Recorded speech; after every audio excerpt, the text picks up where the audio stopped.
웨스트민스터 신앙고백 제1장 성경 제1항을 읽습니다. 비록 본성의 빛 그리고 창조와 섭리의 일들이 하나님의 선하심과 지혜와 능력을 핑계할 수 없을 정도로 명백히 나타내지만 그것들이 구원에 필요한 하나님을 아는 지식과 그분의 뜻에 대한 지식을 주기에는 충분하지 못합니다. 그러므로 하나님께서는 여러 시기에 여러 방식으로 그분의 교회에 자기를 계시하시고 이 계시를 자기의 뜻으로 선언하기를 기뻐하셨습니다. 그 후로는 진리를 더 잘 보존하고 전파하기 위하여 또한 육신의 부패와 사탄과 세상의 방해에 대항하여 교회를 더욱 견고히 세우고 위로하기 위하여 그 동일한 것을 온전하게 기록해 두기를 기뻐하셨습니다. 이리하여 성경이 반드시 필요하게 되었으며 하나님께서 자기의 뜻을 친백성에게 계시하시던 이전의 방법은 이제 중단되었습니다. 제1항의 제목은 성경의 필요성이라고 말할 수 있습니다. 창조와 섭리의 일들. 사람이 무엇을 인식하려면 사람의 외부에서 들어오는 정보가 있어야 하고 사람의 내면에 그 정보를 인식하는 능력이 있어야 합니다. 우리는 뛰어난 미술작품이나 노래를 접할 때에 그것들을 만든 이들을 떠오르게 됩니다. 그들이 매우 뛰어난 예술적 감각과 창의력으로 명품을 만든 것에 찬사를 보냅니다. 그렇다면 사람이 이 세상을 볼 때는 어떠한가요? 사람은 울창한 숲, 높은 산, 넓은 바다, 모든 곳을 하얗게 덮는 눈내림, 사계절의 순환 등을 볼 때에 비록 불신자일지라도 막연히 창조자를 느낍니다. 창세로부터 하나님의 보이지 아니하는 것들, 곧 그의 영원하신 능력과 신성이 그가 만드신 만물에 분명히 보여 알려지기 때문입니다. 하나님을 알 만한 것들이 만물에 심겨져 일반 사람에게 분명히 보여 알려집니다. 하늘이 하나님의 영광을 선포하고 궁창이 그의 손으로 하신 일을 나타내고 날은 날에게 말하고 밤은 밤에게 지식을 전한다고 합니다. 언어도 없고 들리는 소리도 없으나 하나님의 소리가 온 땅에 통하고 그의 말씀이 세상 끝까지 이른다고 합니다. 창조는 하나님께서 무로부터 세상의 모든 것을 심히 좋게 만드신 것이고 섭리는 하나님께서 모든 피조물과 그것들의 행위와 일들을 붙드시고 통치하시는 것입니다. 창조와 섭리는 모두 하나님의 인격적인 행위이기 때문에 사람이 자연과 역사를 관찰하면 할수록 하나님께서 존재하시고 지금 이 순간에도 일하고 계시고 어떠한 성품으로 일하시는가를 알 수 있습니다. 창조와 섭리의 일들은 하나님의 선과 지혜와 권능을 너무나 크게 나타내어 그로 하나님을 알 기회가 없었다고 핑계할 수 없게 합니다.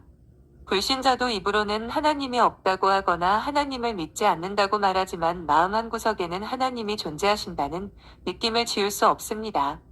창조와 섭리에서 하나님의 존재와 일하심에 대한 증거가 차고 넘치는데도 사람은 내면의 부패로 그 계시들을 받아들이지 못하고 인식하지 못합니다.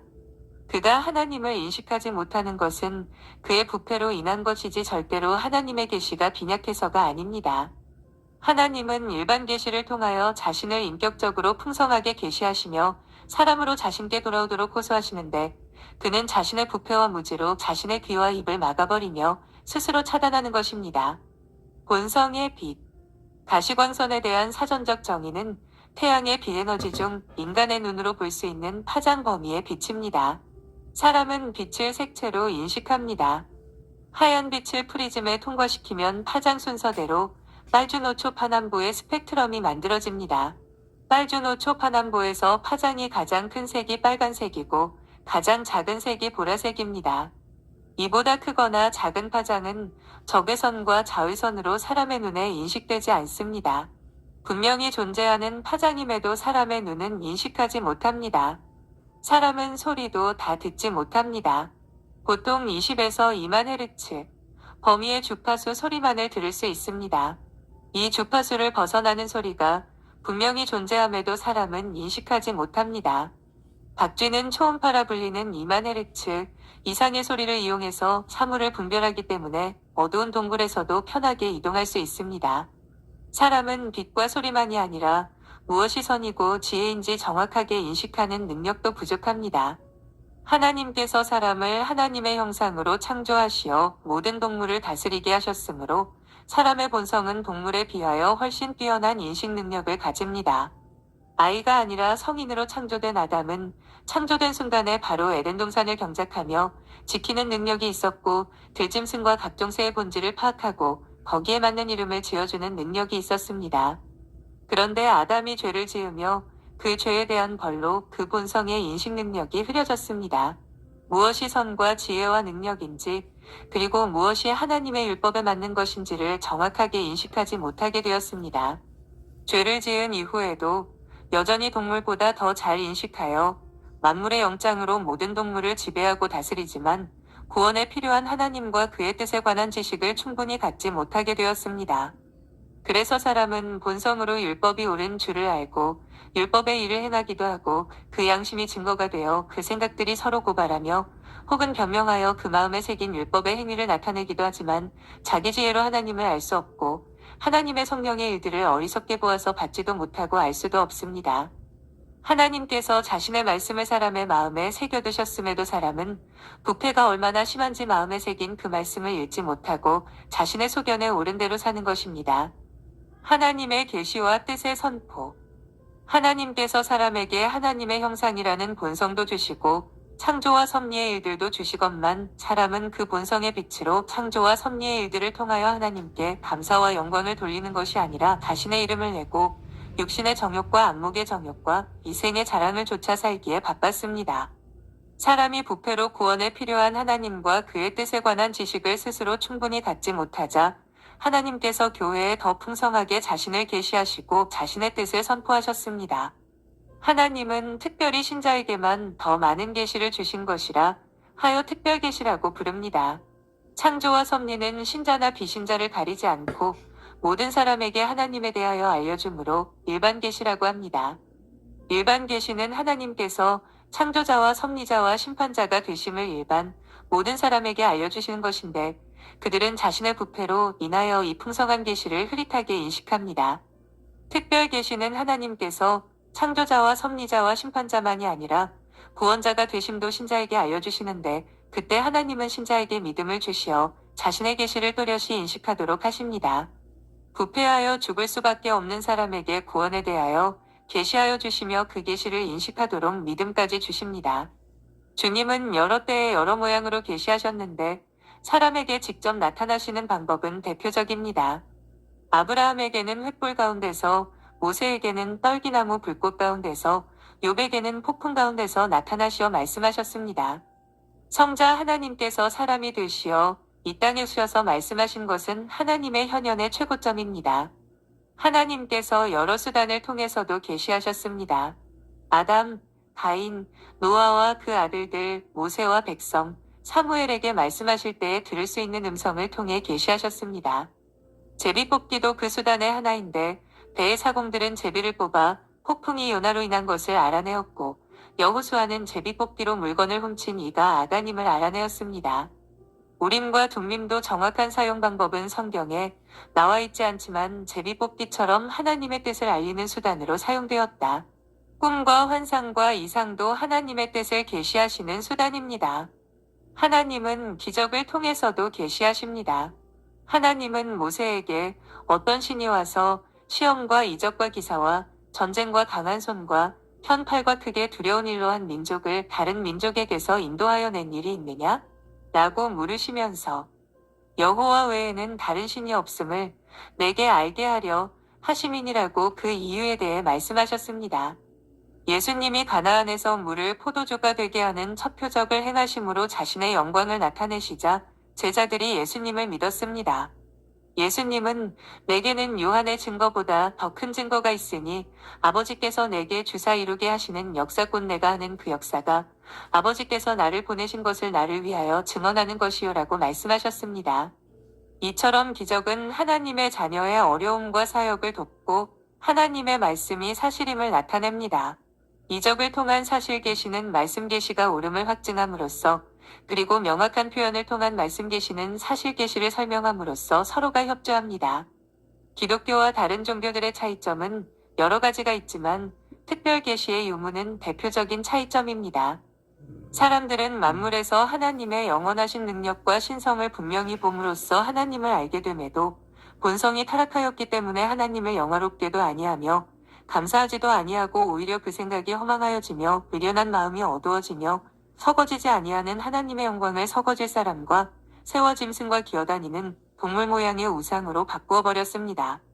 피조물을 조물주보다 더 경배하고 섬기고 이상한 신을 만들어 엄청난 능력을 그 우상에게 돌렸습니다.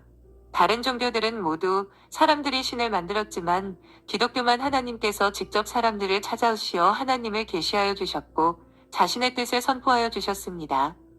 그 동일한 것의 기록 곧 성경의 필요성. 특별 계시가 크게 하나님의 현현, 하나님의 음성과 제비뽑기와 우림과 둠밈과 꿈과 환상과 이상 그리고 기적임을 살펴보았습니다. 이중 언어로 표현된 특별 계시가 가장 정확하고 상세합니다. 기적은 화려하고 자극적이지만 그 기적에 담긴 상세하고 정확한 뜻은 말씀 계시를 통해 알려집니다. 언어는 말과 문자로 분류할 수 있는데 말은 문자보다 더 친근하고 생생한 장점이 있지만 보존과 망각이란 면에서 약점이 있습니다. 사람은 시간이 지날수록 들은 것을 잊어버릴 뿐만 아니라 틀리게 기억합니다. 하나님께서 특별히 신자들에게 계시하신 내용이 육체의 부패 및 사탄과 세상의 악에 의하여 망각과 변형이 되지 않고 진리가 더 잘 보존되고 전파되도록 계시하신 동일한 내용이 전부 기록되게 하셨습니다. 바로 이 이유들 때문에 성경이 지극히 필요하게 되었습니다. 교회는 이런 기록을 통하여 더 견고하게 세워지고 위로를 받게 됩니다. 만약에 진리가 기록되지 않았다면 어떤 내용이 맞고 옳으냐는 논쟁과 싸움이 얼마나 많이 일어났겠으며 이로 인하여 교회는 흔들리고 평화는 깨지고 사탄과 세상은 자신들이 원하는 방향으로 교회를 미혹했을 것입니다. 이것이 성경을 지극히 필요한 것이 되도록 한 이유입니다. 계시의 예전 방식들의 그침, 본성의 빛, 그리고 창조와 섭리의 일들은 하나님의 선과 지혜와 권능을 매우 크게 나타내지만 구원에 필요한 하나님과 그의 뜻에 관한 지식을 충분히 주지는 못합니다. 그래서 하나님은 신자에게 특별 계시를 허락하시어 교회에 자신을 계시하시고 자신의 뜻을 선포하셨습니다. 이러한 특별 계시의 방식은 크게 세 가지로 하나님의 현현, 하나님의 음성과 제비뽑기와 우림과 둠밈과 꿈과 환상과 이상 그리고 기적인데 모두 구원의 방법에 집중되어 삼위일체 하나님, 언약, 예수 그리스도를 통한 구원의 획득, 성령님에 의한 구원의 적용 등을 알려줍니다. 그리고 성자 하나님께서 사람이 되시어 이 땅에 쉬어서 말씀하신 것은 하나님의 현현과 기적의 최고점입니다. 예수 그리스도는 구원에 필요한 모든 것을 말씀하셨고 실제로 이루셨습니다. 물론 예수 그리스도의 죽음 이후 순절의 성령 하나님께서 오셔서 일하셨고 지금도 하고 계시고 앞으로도 하십니다. 하지만 성령께서 이 땅에 쉬어서 하시는 일은 아래 성경 구절들에서 보는 것처럼 그리스도께서 말씀하신 것을 생각나게 하시는 것이고 오직 그리스도로부터 들은 것을 말씀하시는 것입니다. 성령께서 그리스도의 영광을 나타내시고 그리스도의 것을 가지고 알리시는 것입니다. 그러므로 그리스도께서 계시하신 것에 덧붙여 다른 것을 계시하시지 않았습니다. 보혜사 곧 아버지께서 내 이름으로 보내실 성령, 그가 너희에게 모든 것을 가르치고 내가 너희에게 말한 모든 것을 생각나게 하리라. 그러나 진리의 성령이 오시면 그가 너희를 모든 진리 가운데로 인도하시리니 그가 스스로 말하지 않고 오직 들은 것을 말하며 당내 일을 너희에게 알리시리라. 그가 내 영광을 나타내리니 내 것을 가지고 너희에게 알리시겠음이라. 히브리서는 옛적의 선지자들을 통하여 여러 부분과 여러 모양으로 우리 조상들에게 말씀하신 하나님이 이 모든 날 마지막에는 아들을 통하여 우리에게 말씀하셨으니 이 아들을 만유의 상속자로 세우시고 또 그로 말미암아 모든 세계를 지으셨느니라고 말합니다. 옛적의 신자에게 여러 부분과 모양으로 특별히 계시하신 하나님께서 이 모든 날 마지막에는 예수 그리스도를 통하여 계시하신 것입니다. 예수 그리스도께서 이 땅에서 행하신 사역과 전하신 말씀이 하나님께서 말씀하신 것의 핵심과 절정이 됩니다. 이것을 넘어서는 다른 특별 계시가 이후에 더 없는 것이고 더군다나 이것들이 모두 성경으로 기록되었기 때문에 구원에 이르는 데 필요한 하나님과 그의 뜻에 관한 예전의 특별 계시 방식들은 더 이상 필요하지 않기에 지금은 그쳤습니다. 만약에 첫째로 예수 그리스도의 생애와 사역과 말씀 선포를 통한 계시가 부족하였다면 둘째로 그렇게 계시된 것들이 성경으로 기록되지 않았다면 지금도 여전히 예전과 같은 방식들로 하나님의 특별 계시가 있어야 할 것입니다. 물론 하나님께서 지금도 어떤 한 개인에게 초자연적 방법으로 역사하실 수 있습니다.